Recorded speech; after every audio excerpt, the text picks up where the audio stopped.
नमस्ते friends, welcome to electrical and instrumentation engineering YouTube channel.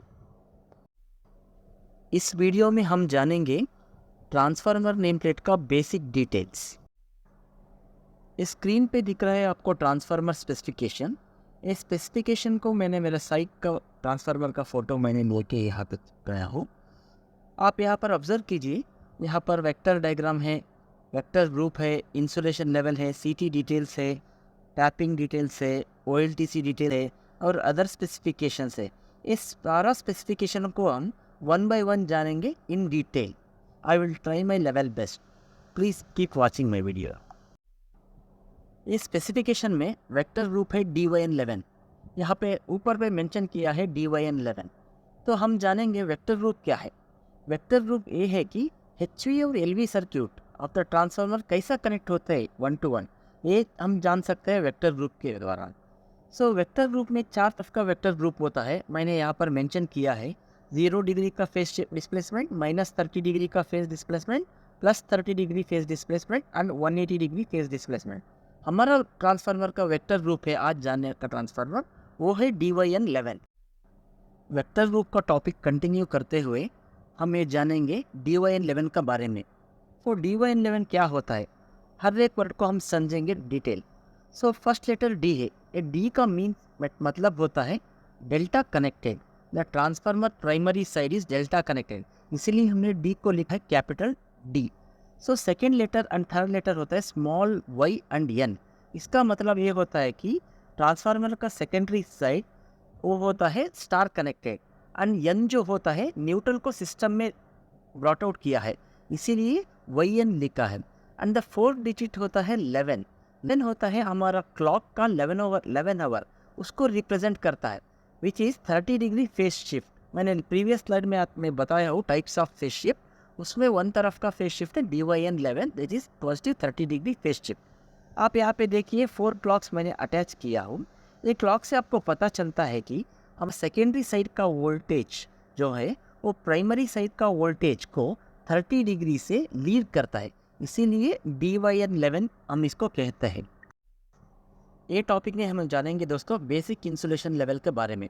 यहाँ पे 2 तरफ का बेसिक इंसुलेशन लेवल बता चुका है, एक होता है इम्पल्स वोल्टेज और एक होता है PF वोल्टेज। पहला हम जानेंगे इम्पल्स वोल्टेज। इम्पल्स वोल्टेज देखिए HP साइड 75 kVp लिखा है। kVp means peak kilo voltage, तो 70,000 वोल्टेज इन पीक।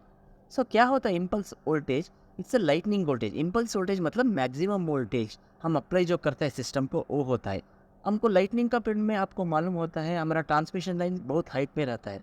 हाइट में क्या होता है transmission line during lightning time में क्या होता है, अराउंड 3 to 2 टाइम्स हमारा सप्लाई, एग्जाम्पल मैं बोलता हूँ 11 kV सप्लाई हमारा ट्रांसफार्मर को आ रहा है। वो लाइटनिंग जब लगता है हमारा ट्रांसमिशन लाइन को, तब प्राइमरी साइड हमको वोल्टेज आता है in fraction of second around 50 kV। एक कंडीशन में हमारा ट्रांसफार्मर का इंसुलेशन लेवल डैमेज हो सकता है। इसको टेस्ट करने के लिए, सिक्योर करने के लिए मैन्युफैक्चरर ने कंसिडर करता है इम्पल्स वोल्टेज टेस्ट। वो हमको सिक्योर देता है कि up to 75,000 volt for a fraction of second हमारा ट्रांसफार्मर का इंसुलेशन कुछ भी नहीं होता है।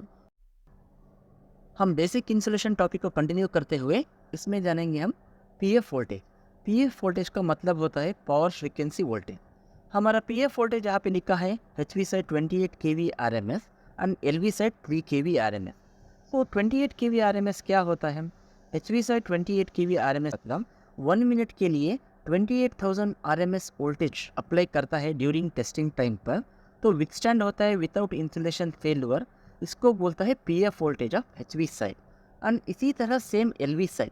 LV साइड क्या होता है 3000 वोल्ट RMS वैल्यू अप्लाई करता है for a period of 1 minute. इसको कहता है PF voltage of LV side. हमारा सिस्टम का वोल्टेज क्या है? एक्चुअली सिस्टम का वोल्टेज है 11,000 at HV side and 440 volts at LV side. हमने यहाँ पे टेस्टिंग के लिए यूज़ किया है for a 1 minute 28,000 volt of RMS value and LV side use किए 3000 वोल्ट्स ऑफ RMS वैल्यू। हमको ट्रांसफार्मर का इंसुलेशन लेवल सिक्योर करने के लिए ये टेस्ट को प्रयोग करा जाता है ड्यूरिंग द मैन्युफैक्चरिंग टाइम, इसीलिए इसको कहा जाता है PF वोल्ट। अब हम ये जानेंगे वेक्टर डायग्राम। आप यहाँ पे वेक्टर डायग्राम देखिए, हमने ट्रांसफार्मर में प्राइमरी साइड 3 फेज है, सेकेंडरी साइड 3 फेज है। प्राइमरी साइड 3 फेज में हमने डिनोट किया है 1U 1V and 1W, and secondary side face को हमने डिनोट किया है 2U 2V and 2W। Vector diagram का मीनिंग होता है 2U का वेक्टर आप ऑब्जर्व कीजिए 1U वेक्टर के साथ 2U वेक्टर 1U वेक्टर को 30 डिग्री लीड किया है, सो इसको बोलते हैं phase shift. So 2U vector lead 1U vector by 30 degree phase shift. यहाँ पे सेम ऑब्जर्व कीजिए 2V vector and 1U vector के बीच में, तो इसका एंगल डिफरेंस होता है 30 डिग्री डिस्प्लेसमेंट। तो 30 डिग्री का एंगल डिस्प्लेसमेंट हमको बताता है 2V वेक्टर, तो सेकेंडरी साइड का वेक्टर 2V जो है वो 1V वेक्टर को 30 डिग्री से लीड करता है। Similar 1W and 2W, so 2W का वेक्टर 1W का वेक्टर से 30 डिग्री ये भी लीड करता है, इसीलिए हमने बोलता है वेक्टर डायग्राम BY11 में, so secondary side of the voltage leads primary side of the voltage by 30 degree phase shift replacement. अभी हमारा टॉपिक है WTI-CT। In the specification WTI-CT mention किया है 2670 by 5 amps, class 5 and 20 VA burden. हम पहला ये जानेंगे WTI-CT का फुल फॉर्म क्या है। तो WTI-CT का फुल फॉर्म है winding temperature indicator current transformer. यहाँ पे उसका स्पेसिफिकेशन दिया है 2670 बाई 5 एम्प्स। यही स्पेसिफिकेशन क्यों दिया है हम ये जानेंगे। अब ट्रांसफार्मर का नीचे थोड़ा देखते हुए आपको पता चलता है, तो ट्रांसफार्मर का सेकेंडरी साइड का करंट जो है 2666.75 एम्प्स, सो वो नियर होता है 2670 एम्प्स को। सो WTI-CT को हमने सेकेंडरी साइड लगाया हुआ देख। सो 2670 एम्प्स मतलब ट्रांसफार्मर जब फुल लोड में जाएगा तो ट्रांसफार्मर का सेकेंडरी करंट या एनी ऑफ द फेस में एक करंट जाएगा 2670 एम्प। उस वक्त सेकेंडरी का करंट ट्रांसफार्मर का सेकेंडरी देगा 5 एम्प्स करंट। तो ये 5 एम्प्स को हम कनेक्ट करेंगे आपका वाइंडिंग टेम्परेचर इंडिकेटर को।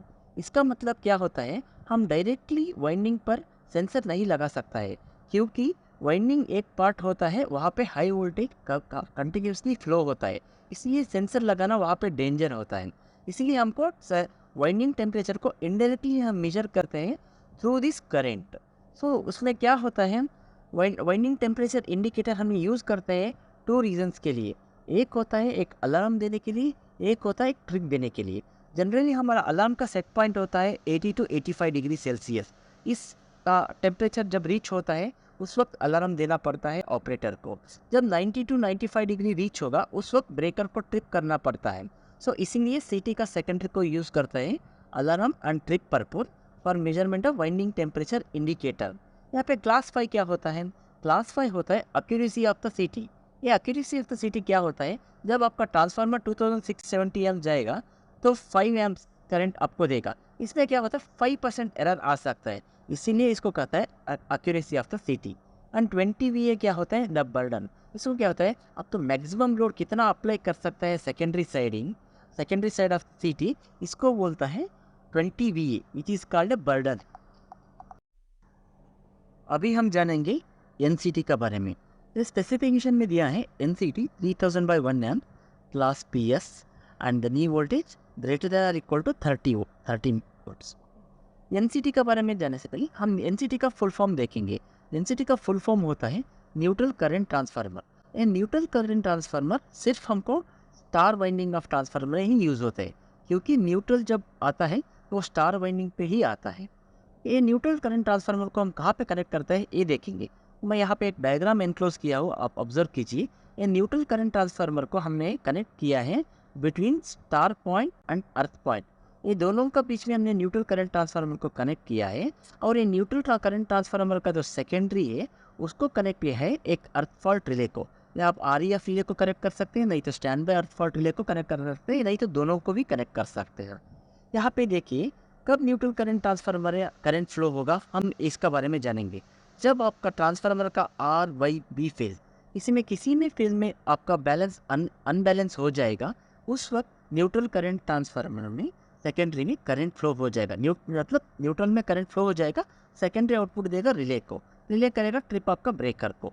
तो हम जानेंगे 3000 क्यों दिया है, क्योंकि ट्रांसफार्मर का सेकेंडरी साइड का फुल लोड करंट है 2666 एम्प्स, तो उसका नियर बाई करंट हमको देखेंगे 3000 एम्प्स। और इसीलिए मैन्युफैक्चरर ने दिया है 3000 एम्प्स का रेटिंग का न्यूट्रल करंट ट्रांसफार्मर, और सेकेंडरी साइड देता है 1 एम्प्स।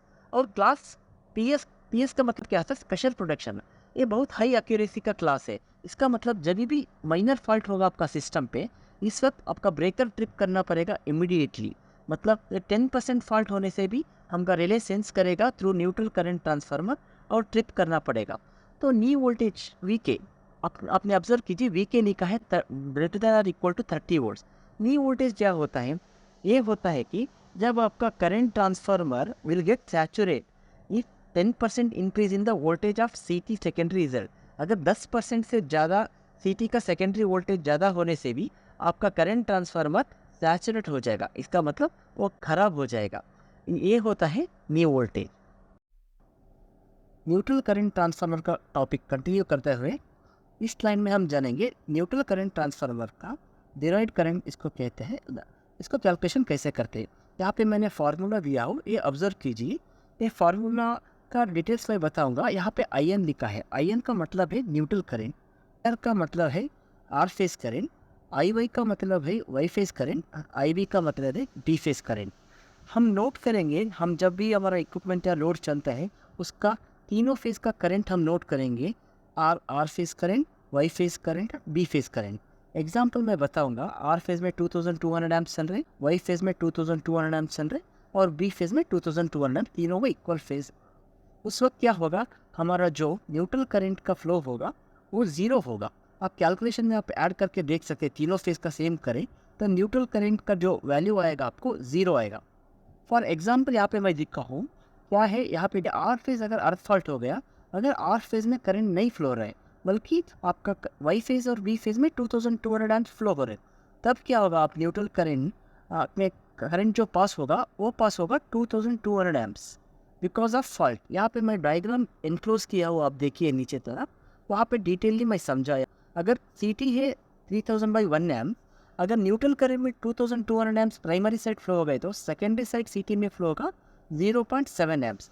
लेकिन हमारा रिले का सेट पॉइंट है 0.1 amps of C T secondary ratio.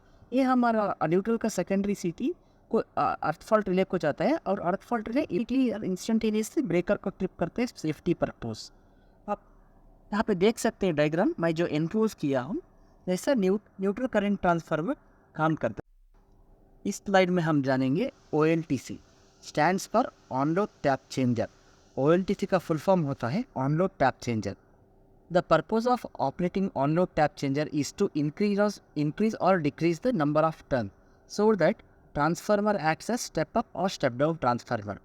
हमारा ऑन-लोड टैप चेंजर का पर्पस होता है कि हमारा जो टर्न्स रहता है वो इंक्रीज करो या डिक्रीज करो। ये देखिए हमारा हर एक ट्रांसफार्मर है, दो टाइप का टर्न्स होता है, एक होता है प्राइमरी साइड टर्न, एक होता है सेकेंडरी साइड टर्न।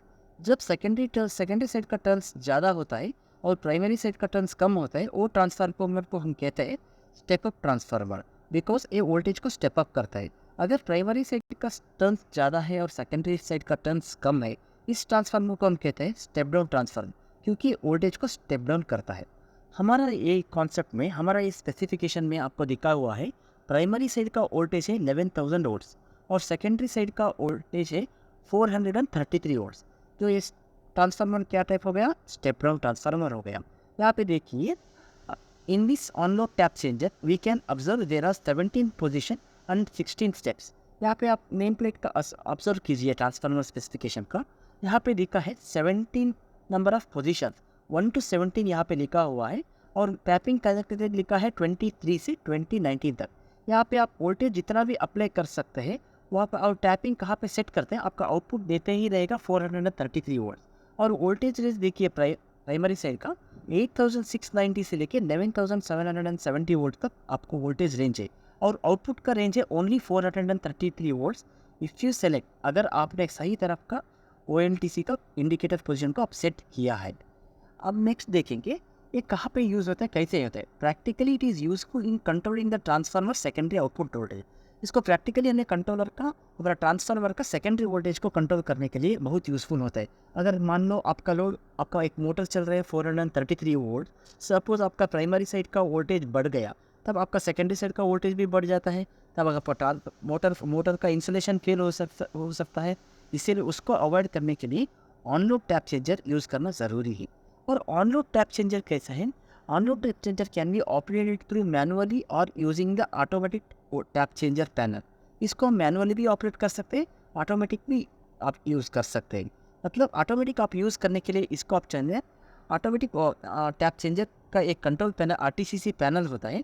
वो आरटीसीसी पैनल के द्वारा अपने ऑन रोड टैप चेंजर को आप यूज़ कर सकते हैं। मैं एग्जांपल बताऊंगा। If our tap position is at 8 and our HV voltage is 11 kV, obviously the LV voltage will be near to 470 volts which is harmful to the devices।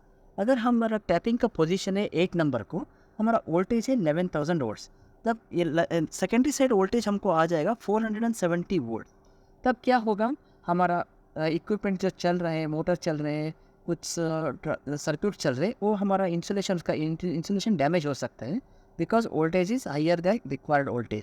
तो क्या होता है next, if the breaker is using the over voltage protection and the set point is at 460 volts, then breaker will trip immediately. मतलब क्या होता है, हमारा voltage आ रहा है 470 वोल्ट्स बिकॉज और टैपिंग पोजीशन 8 पे है और वोल्टेज हमको 11 kV आ रहे हैं और सेकेंडरी वोल्टेज 470 वोल्ट्स आ रहे हैं। इससे क्या होगा, ब्रेकर में आउटपुट वोल्टेज 470 वोल्ट्स होने से हमारा इंसुलेशन डैमेज हो सकता है। इसको प्रोटेक्ट करने के लिए हमने ओवर वोल्टेज रिले को यूज़ करते हैं और ओवर वोल्टेज का रिले इवन 469 वोल्ट्स 460 वोल्ट्स होने से भी आपको ट्रिप कर देगा because it cross the set point 469 470 469 से क्रॉस हुआ है 470 वोल्ट, इसीलिए वो ट्रिप देगा। ओके, इसको अवॉइड करने के लिए हमको on road tap changer use करके हमको tapping position 8 number tapping position से 5 नंबर टैपिंग पोजीशन को लेके आएंगे और हमारा वोल्टेज बढ़ेगा 433 वोल्ट्स। इससे क्या होगा, हमारा इक्विपमेंट्स भी सेफ रहेगा और ब्रेकर भी अनवांटेडली ट्रिप नहीं होगा। OLTC का टॉपिक हम कंटिन्यू करते हुए इस स्लाइड में एक क्वेश्चन हम जानेंगे, why tap changing is done at HV siding. Tap changing को हम HV साइड क्यों कनेक्ट करना है, LV साइड क्यों कनेक्ट करना है, नहीं करना है, इसको हम जानेंगे इस स्लाइड के द्वारा। आप यहाँ पे ट्रांसफार्मर का स्पेसिफिकेशन देखिए, यहाँ पे टैप चेंजर दिया है HV साइड। हर एक ट्रांसफार्मर में टैप चेंजिंग ऑनलोड या ऑफ टैप चेंजिंग हो वो HV साइड ही होगा, LV साइड नहीं होगा। क्यों होगा आप यहाँ पे देख सकते हैं, मैंने यहाँ पे 2 रीज़न आपको बताया हूँ। यहाँ पे practically HV side winding is wound outside the LV side winding which is easier to get tapping connection to the tap changer. यहाँ पे मैंने एक डायग्राम एनक्लोज किया आपको, यहाँ पे देखिए HV साइडिंग का वाइंडिंग जो है, कॉइल्स जो है वो LV साइडिंग से बाहर रहता। इसीलिए क्या होता है, टैप चेंजिंग जो कनेक्टिविटी जो करना है वो बहुत ईजियर हो जाएगा क्योंकि वो टैपिंग करने के लिए, कनेक्ट करने के लिए। और एक रीज़न होगा, a current in the HV winding is are lower, so the needs contacts of the tap changer can be used smaller। क्या होता है, HV जो वाइंडिंग रहेगा वहाँ पे करंट जो फ्लो होगा वो बहुत कम रहेगा, इसीलिए वो करंट कम होने से आपको जो लीड लगेगा, जो कॉन्टैक्ट लगेगा टैप चेंजर बनाने के लिए वो बहुत ही छोटा साइज़ का होगा। ये 2 रीज़न के लिए टैप चेंजर को हमेशा में HV साइडिंग ही कनेक्ट करते हैं, ना कि LV side. In this slide हम ये जानेंगे type of cooling. The type of cooling of the transformer on and transformer, इसका मतलब होता है ऑयल नेचुरल और एयर नेचुरल। जब भी हमारा ट्रांसफार्मर रहता है, ट्रांसफार्मर लोड पे रहता है, उसमें इलेक्ट्रिसिटी फ्लो होता है, वाइंडिंग पे इलेक्ट्रिसिटी फ्लो होता है। वो वाइंडिंग का जो इलेक्ट्रिसिटी फ्लो होता है उसका टेम्परेचर इम्पैक्ट करता है ऑयल पर। जब क्या होता है, ऑयल भी गर्म होने लगता है। सपोज समझो आपको ऑयल का टेम्परेचर है 45 डिग्री, जब आपको लोड देगा आपका ऑयल का टेम्परेचर बढ़ सकता है 60 डिग्री तक। जब क्या होता है, ऑयल का लेवल इंक्रीज़ हो जाता है। जब ऑयल का लेवल एक लेवल से और एक नेक्स्ट लेवल को इंक्रीज जब होता है, तब क्या होता है, तो ऑयल, इसका मतलब है ऑयल का क्वांटिटी वही है लेकिन ऑयल का जो विस्कोसिटी है वो कम हो जाएगा और ऑयल लेवल जो है बढ़ जाएगा। इस प्रोसेस में क्या होता है, कूलर ऑयल जो रहता है वो टैंक का नीचे तरफ रहता है और जो हॉट ऑयल रहता है वो टैंक का ऊपर तरफ रहता है। तो इस प्रोसेस को हम कहते हैं ऑयल नेचुरल, क्योंकि वो टेम्परेचर के हिसाब से ऑयल ऊपर भी जाएगा और नीचे भी जाएगा, इसीलिए हम कहते हैं ऑयल नेचुरल। तो इसको हीट को हम रिड्यूस करने के लिए क्या करते हैं, एम्बिएंट टेम्परेचर का उपयोग करा जाता है, क्योंकि जो हीटेड ऑयल रहता है वो पाइप के द्वारा आपका रेडिएटर से आके फिर नीचे आ जाएगा और जो नीचे का ऑयल जो रहेगा वो हीट की वजह से आपको ऊपर चले जाएगा। ये फ्लो कंटिन्यूस रहता है, इसीलिए हम इसको कहते हैं एयर नेचुरल। सो क्लब करके हम इसको कहे जाता है ऑयल नेचुरल और air natural. But the efficiency of the cooling system जो है वो 2 फैक्टर पे डिपेंड रहता है, एक temperature of the ambient air और surface area of the transformer. Temperature of the ambient air मतलब हमारा इंडिया का टेम्परेचर एम्बियंट होता है 32 डिग्री समझो। सो 32 डिग्री मिनिमम ऑयल का टेम्परेचर रहता है। जब आपका लोड बढ़ेगा, ट्रांसफार्मर का लोड बढ़ेगा, automatically it will go up to 45 degree 50 degree तक भी जा सकता है। और ये surface area of the transformer क्या होता है, आपका जो ट्रांसफार्मर का सराउंडली एक फिल्म जो लगा हुआ रहता है, मतलब आपका रेडिएटर जो लगा हुआ रहता है उसका एरिया है। जब इसका एरिया आपको ज़्यादा बढ़ेगा तब क्या होता है, आपको ऑयल कूलिंग का एफिशिएंसी और बेहतर अच्छा होता है। ये मेथड ऑन एंड ट्रांसफार्मर का मेथड है, अप टू 5 MVA का ट्रांसफार्मर तक हम यूज़ कर सकते हैं। उसके बाद जो है ऑन एफ और OF AF बहुत सारे तरफ का टाइप ऑफ कूलिंग भी आता है, उसको हम आगे से देखेंगे। हमारा वीडियो को कंटिन्यू करते हुए इस स्लाइड में हम जानेंगे रेटिंग ऑफ द ट्रांसफार्मर। ये रेटिंग ऑफ द ट्रांसफार्मर हमारा स्पेसिफिकेशन में दिया है 2000 kVA, इसका मतलब है 2 MVA। VA का मतलब बोलता है वोल्ट एम्पियर। हमने आप देख सकते हैं ये रेटिंग ऑफ द ट्रांसफार्मर क्यों VA देता है, क्यों नहीं वैट में देता है। आप जो बल्ब खरीदते हो वैट में रहता है, कैपेसिटर का तो VAR में रहता है, लेकिन ये क्यों आपको खाली VA में देता है, क्यों नहीं वैट में नहीं देता है। इसके पीछे दो रीज़न है। ट्रांसफार्मर रेटिंग को VA में देने के लिए दो रीज़न है। एक पहला रीज़न है लॉसेस इनसाइड द ट्रांसफार्मर, और सेकेंड रीज़न है द मैन्युफैक्चर इन टाइम। तो ट्रांसफार्मर मैन्युफैक्चर वालों को पता नहीं रहता है कि आप कौन सा तरफ का लोड इधर कनेक्ट करने हो। इसको डिटेलली हम जानेंगे। पहला रीज़न मैंने बताया था लॉसेस ऑफ द ट्रांसफार्मर। हमको ये जानते हैं कि टू टाइप्स ऑफ लॉसेस होता है ट्रांसफार्मर में। एक है iron loss which is known as a voltage loss, और एक होता है copper loss which is known as a current loss. Iron loss हमको वोल्टेज पर डिपेंड होता है, और कॉपर लॉस जो डिपेंड होता है करंट पर डिपेंड होता है। तो दोनों लॉसेस को हम कम किए तो हमको ये कह सकता है कि इसको हीट लॉस, इसको हम वोल्ट एम्पियर में ही हम पढ़ सकते हैं, क्योंकि voltage loss is V and current loss is A। So दोनों को मिलके VA। So total loss depends on VA only. So हमको ट्रांसफार्मर का रेटिंग एक रीज़न है VA में बताने का, और सेकेंड रीज़न होता है ट्रांसफार्मर मैन्युफैक्चरर। सो मैन्युफैक्चरर को पता नहीं रहता कि जब वो मैन्युफैक्चर करता है ट्रांसफार्मर, उसको पता नहीं रहता कि आपका ट्रांसफार्मर किस लोड पे चलाता है। आपने चाहिए आप मोटर पे भी चला सकते हैं, चाहे तो कैपेसिटर बैंक लगा सकते हैं, इंडक्टिव लोड चला सकते हैं, रेजिस्टिव लोड चला सकते हैं, जो भी लोड चाहिए वो लगा सकते हैं। इसीलिए ट्रांसफार्मर का रेटिंग जो है वो VA में ही होता है, नॉट इन वैट्स। यहाँ पे आप मैंने नीचे एक ड्राइंग इंट्रोज किया हो, देखिए यहाँ पे ट्रांसफार्मर का आउटपुट जो है VA में है, वो आपको रेजिस्टिव लोड भी कनेक्ट है और इसको इंडक्टिव लोड भी कनेक्ट है। जब रेजिस्टिव और इंडक्टर लोड दोनों मिल जाएगा तब आपका जो आउटपुट जो आएगा वो VA में ही आएगा। So this is the reason for transformer को VA में ही हमको रेटिंग में ही मेंशन करना। इस स्लाइड में हम जानेंगे no load voltage, line current amperes and phases 3। यहाँ पे देखिए ट्रांसफार्मर स्पेसिफिकेशन में नो लोड वोल्टेज बता चुका है। HV side 11,000 volts and LV side 433 volts. So it is converting voltage. ये वोल्टेज को कन्वर्ट कर रहा है 11,000 वोल्ट्स टू 433 वोल्ट। इसीलिए इसको हम कहते हैं step down transformer.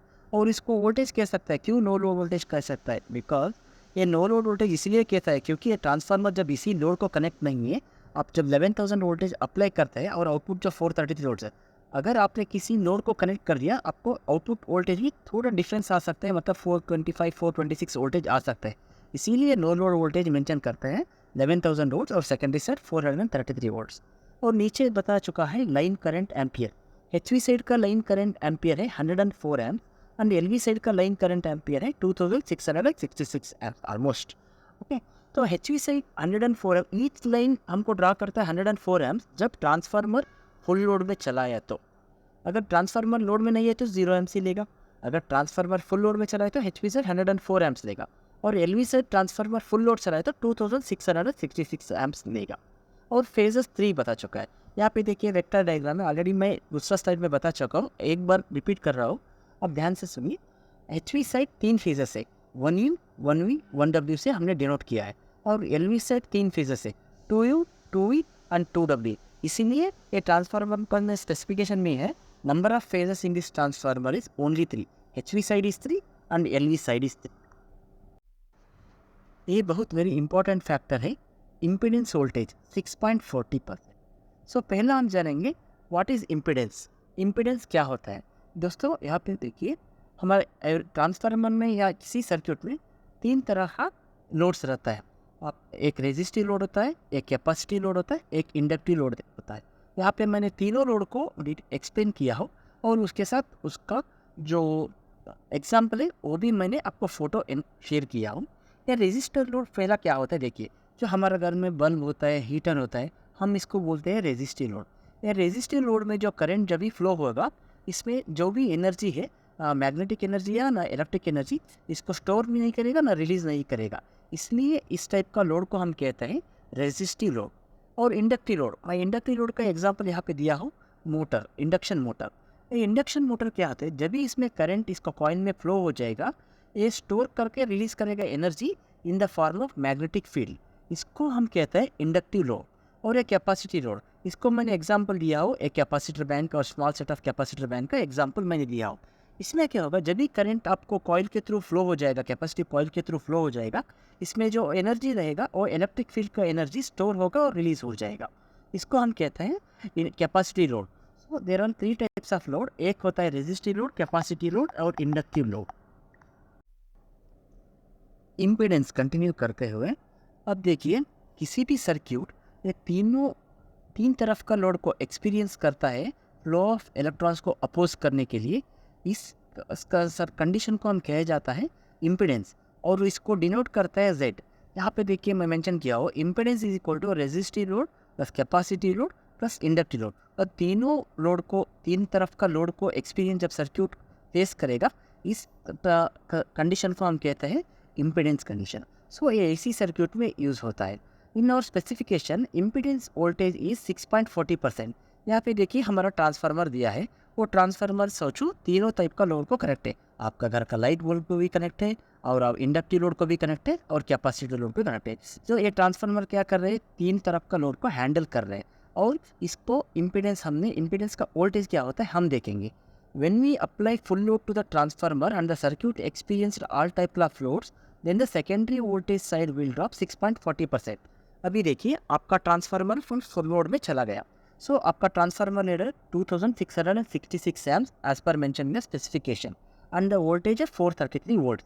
Okay, at full load 433 volts and 2666 amps आपको लोड ले रहे हैं, क्योंकि आपका ट्रांसफार्मर तीनों लोड को हैंडल कर रहे हैं। इस वक्त क्या होगा, जब आपका ट्रांसफार्मर फुल लोड में चलेगा, तब आपका वोल्टेज जो है, इम्पीडेंस वोल्टेज हमको जो कह रहे हैं, वोल्टेज 433 से 6.40% वोल्टेज ड्रॉप होगा। इसका मतलब वो आपका ट्रांसफार्मर जब जाएगा, आपका वोल्टेज सेकेंडरी साइड वोल्टेज है 433 से 405 वोल्टेज को आ जाएगा। अगर समझो आपका ट्रांसफार्मर लोड पे नहीं है, वो नो लोड पे चल रहे, तब क्या होगा, आपका सेकेंडरी साइड का वोल्टेज रहेगा 433 वोल्ट। जब भी आपका ट्रांसफार्मर फुल लोड में चला जाएगा, तब maximum voltage drop of the secondary side transformer he 6.40% only, that is 405 तक ही आ सकता है। अगर 405 से ज़्यादा कम आने से आपका इम्पीडेंस वोल्टेज का एफिशिएंसी कम हो चुका है। This is called impedance voltage of the transformer.